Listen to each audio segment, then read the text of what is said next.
Harry's total breakdown and break from reality has continued overnight, because not only is he breaking down in tears again during his holiday to Portugal, he has now leaked a private security document. You think you know this story. You've seen the headlines, scrolled past the tape, maybe even formed your own opinion about whether Prince Harry is justified in his fight for security or whether he's gone too far. But what if everything you've been told is only the surface of something much stranger, much darker, and much more complicated than anyone is willing to admit out loud?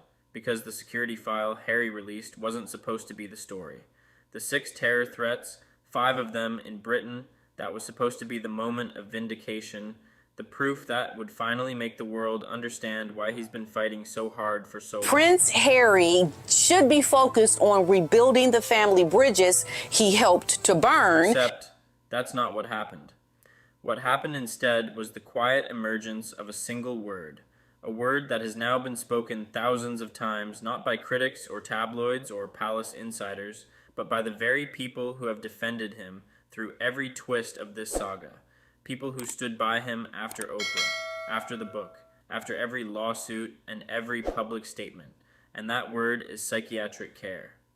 Let that land for a moment. Not paranoia, not overreaction, not a misunderstanding of protocol. Psychiatric care. That's a clinical term, a heavy one. And it's coming from people who wanted to believe him, people who had no incentive to turn on him, people who are now saying something that no critic has ever been able to say in a way that actually stuck. Actually, the only thing that should be staged for Prince Harry is some type of intervention now. And I don't even think this man should be coming to the United Kingdom at all, let alone bringing his difficult wife. So here's the question you haven't heard anyone ask yet, and it's the one that changes everything. What if Harry is telling the truth about the threats, and that's still not the real story? Because once you start pulling on that thread, once you look past the file and the headlines and the familiar arguments, you find yourself in a place where nothing is quite what it seems. You find out that the palace offered him secure rooms, accommodation inside Buckingham Palace itself, the most heavily protected square footage in the country, and Harry turned it down. Not because it wasn't safe, but because it wasn't what he wanted. He wanted police protection, armed officers, official sanction, and when that was denied, the file appeared. Now ask yourself, if your family offered you a secure room in their home and you refused it, what would that say about your actual priorities?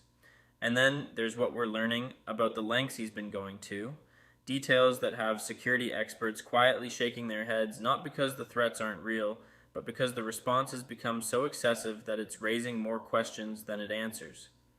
Sweeping rooms for listening devices, treating every corner of every building as a potential threat, a level of vigilance that goes far beyond standard protocol and into territory that even veteran protection officers describe as unusual. So why is he doing it? Is it genuine precaution, or is something shifted, something that even he might not fully recognize? Mortified, because he knows what this looks like.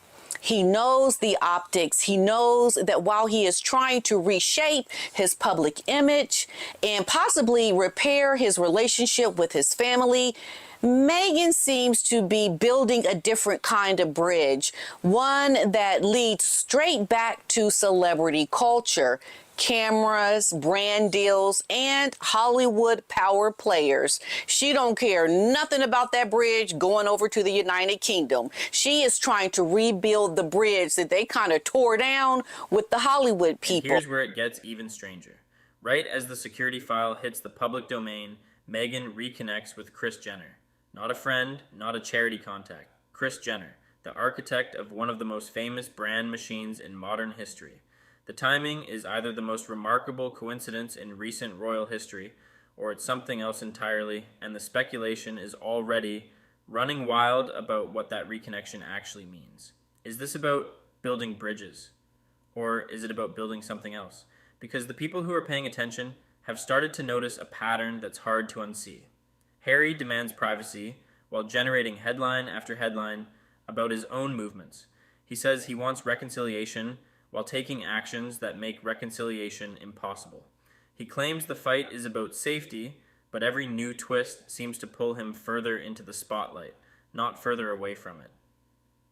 And now, with this file, with the sweeping of rooms, with the rejection of palace accommodation, with the Kris Jenner connection, with legal battles still unfolding, and a Daily Mail ruling that could land any day, the question has stopped being about security entirely.